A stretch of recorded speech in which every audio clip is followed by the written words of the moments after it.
겠습니다. 하나님 아버지, 오늘도 하나님의 은혜 가운데 우리가 잠을 깨우고 이 첫 시간 주님 존전에 나와 기도하고 예배를 드립니다. 우리의 연약함을 하나님께서 아시오니 오늘도 우리를 불쌍히 여기시고 지키시고 인도하여 주셔서 우리가 온전한 하나님의 말씀을 선포하게 하여 주시고 하나님의 은혜가 우리에게 가득하고 넘쳐나는 역사가 있게 하여 주시고 우리가 감당해야 할 모든 일들 가운데서 하나님의 영광이 오늘도 나타나게 하여 주시기를 원합니다. 우리를 도우시고 인도하시는 우리 하나님, 오늘도 우리가 말씀 앞에서 싸우니 이 말씀이 우리의 생명이 되고 능력이 되고 영광이 되게 하여 주시옵시고 또한 이 말씀이 우리가 되게 하여 주시기를 원합니다. 말씀이 육신이 되어 우리 가운데 오신 예수 그리스도처럼 우리의 삶 가운데 말씀이 육신이 되는 역사가 오늘도 있게 하여 주시옵소서. 예수 그리스도 이름으로 기도드리옵나이다. 아멘. 오늘도 하나님의 은혜가 우리 모두에게 가득하시기를 주님의 이름으로 축복합니다. 이 데살로니가 교회는 여러 가지 시험과 시련과 유혹들이 있었습니다. 사람이 시험에 들게 되는 그런 여러 가지 요인들이 있는데 첫 번째는 유혹이 있고 그 다음은 시련이 있습니다. 시련은 핍박이 있겠죠. 핍박과 또 고난 그런 것들이 우리에게 시련이 될 수 있을 것입니다.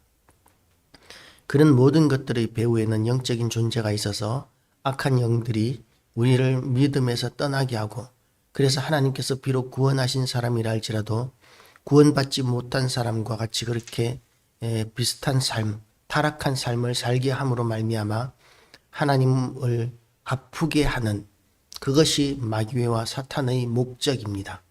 우리가 하나님을 떠나서 하나님을 배반한 삶을 살고 방탕한 삶을 살면 우리를 구원하신 하나님, 우리를 대신해서 예수 그리스도를 십자가에 못 박아 죽이시면서까지 우리를 의롭다고 하신 그 하나님의 선하신 목적과 의도가 방해가 되는 것이죠. 그래서 사탄은 끊임없이 우리를 죄에 빠뜨리려고 합니다.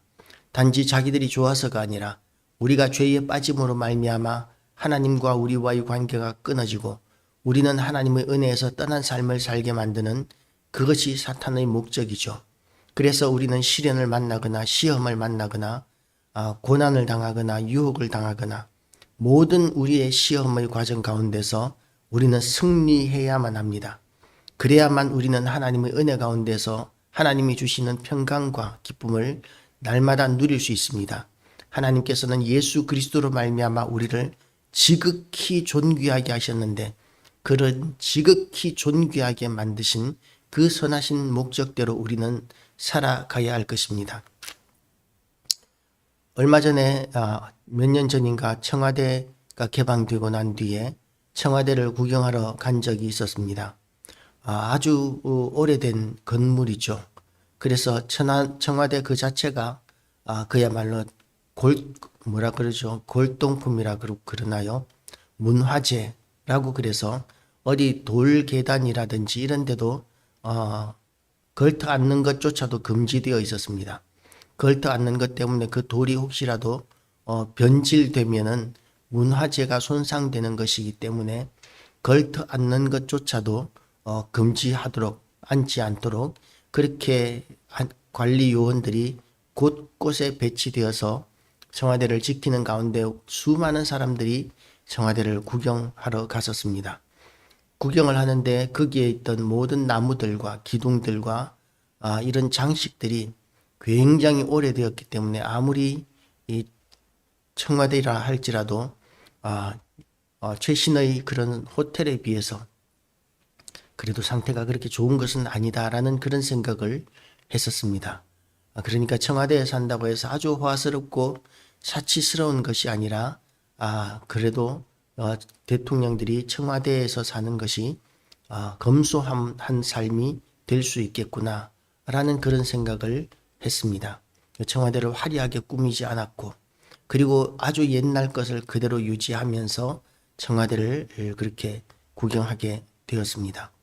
우리가 그 청와대를 만약에 최신의 것으로 만들어 놓았는데도 불구하고 회의실에서 대변을 본다든지 쓰레기를 대학 강의실에서 대학생들이 요즘 대학 강의실을 관리하는 거 보면 모든 쓰레기를 바닥에 그냥 버립니다.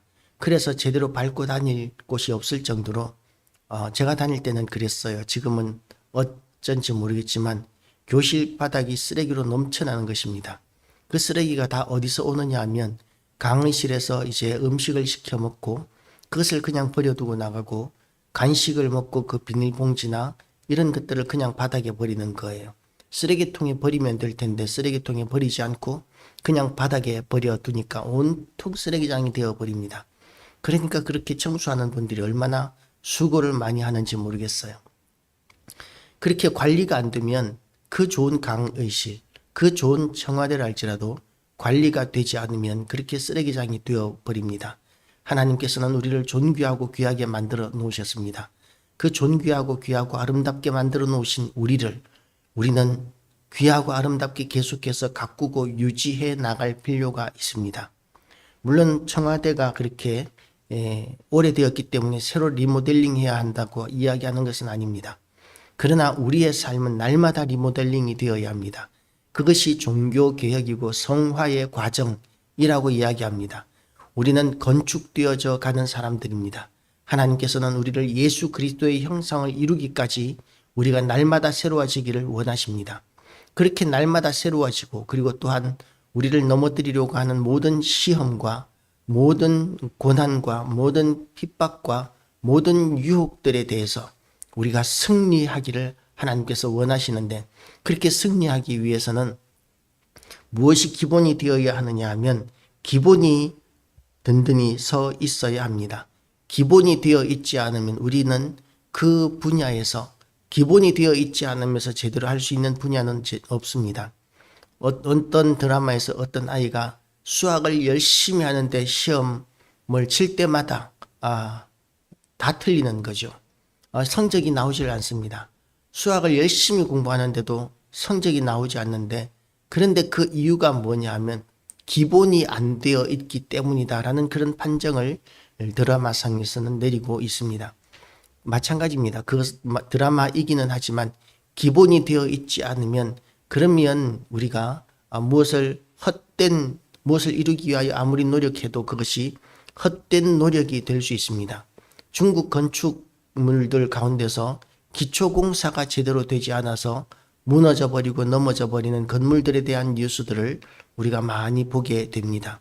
기본이 제대로 되어 있지 않으니까 기초공사가 제대로 되어 있지 않으니까 아무리 예쁜 건물이 그 위에 올려져 있어도 기울어지고 무너지게 되는 것이죠. 그리고 그 골격 안에 철근이 들어가 있어야 하는 곳에 대나무가 들어가 있고 그리고 또한 철근이 들어가 있어야 하고 그리고 콘크리트로 채워져 있어야 하는 곳이 쓰레기로 채워져 있고 그러는 모습들을 우리가 많이 보게 됩니다. 무너진 건물들은 그런 모습들을 가지고 있다라는 것이죠. 그리고 그렇게 기본이 제대로 되지 않았기 때문에 아무리 리모델링을 예쁘게 해놓아도 그 건물은 곧 무너지고 부서져 버립니다. 우리는 기본이 제대로 서 있어야 하는데 그 기본이 우리에게 있어서 뭐냐면 하나님의 말씀인 진리입니다. 하나님의 말씀이 우리에게 하나님께서는 기본으로 하나님의 말씀을 우리에게 주셨습니다. 그래서 우리는 그 기본이 날마다 하나님의 말씀을 연구하고 읽고 그리고 묵상하는 삶을 살지 않으면 우리는 신앙생활을 아무리 오래 한다 할지라도 우리는 기본이 없는 사람으로서 시련이나 고난이나 핍박이나 또는 유혹 앞에서 쉽게 넘어져 버리고 무너져 버립니다. 우리는 진리 안에서 굳게 서 있어야 합니다. 그래야 우리의 신앙생활이 끝까지 유종의 미를 얻을 수 있기 때문에 그렇습니다. 그래서 하나님께서는 우리에게 진리를 주셨고 그 진리를 온전케 하기 위하여 예수 그리스도까지도 우리에게 보내시고 예수 그리스도께서는 이 땅에 오셔서 우리를 지극히 사랑하시기 때문에 목숨을 버리시면서까지 그렇게 우리를 위하여 죽어주셨을 뿐만 아니라 또한 부활하시고 승천하셔서 하나님 보좌 우편에 앉으시는 그런 영광스러운 존재가 되셨습니다. 그리고 예수님만 그렇게 영광스러운 존재가 된 것이 아니라 예수 그리스도를 믿고 작은 예수로서 예수 그리스도를 따라가는 또한 제자로서의 성도들, 그 성도들의 이 삶도 우리의 마지막은 하나님의 나라, 영원하신 하나님 나라에 올라가서 지극히 영광스러운 그 하나님과 함께 영생을 누리게 되는 것, 그렇게 우리 또 지극히 영광스러운 그런 존재가 되는 것, 그것이 우리를 향하신 하나님의 계획이고 이를 위해서 하나님께서는 하나님의 모든 것을 우리에게 주셨습니다. 우리가 하나님의 모든 것을 주셨다는 말에 대해서 우리는 자칫 잘못 생각할 수 있습니다. 하나님은 전지전능하신데 우리에게 어떻게 가장 좋은 것, 모든 것을 주실 수 있는가? 라고 이렇게 생각할 수 있지만 하나님께서는 우리에게 모든 것을 주실 수밖에 없는 이유가 우리를 하나님의 형상으로 만드셨고 또한 우리를 너무나 사랑하시고 지극히 사랑하시기 때문에 하나님께서는 우리에게 주실 수 있는 모든 것을 주셨는데 그 독생자 예수 그리스도까지도 주셨습니다. 우리가 이 교도소에 있는 흉악범들을 위해서 우리의 자녀를 줄 수 있겠습니까?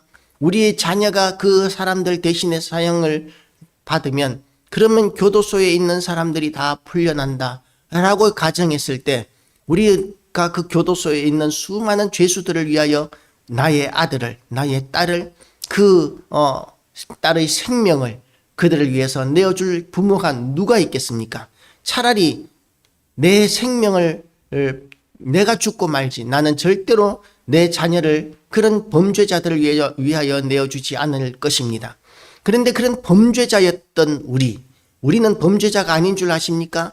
우리는 하나님을 거역했던 반역자 아담과 하와의 후예로서 지금도 끊임없이 하나님을 거역하고 반역하는 삶을 우리도 살고 있지 않습니까?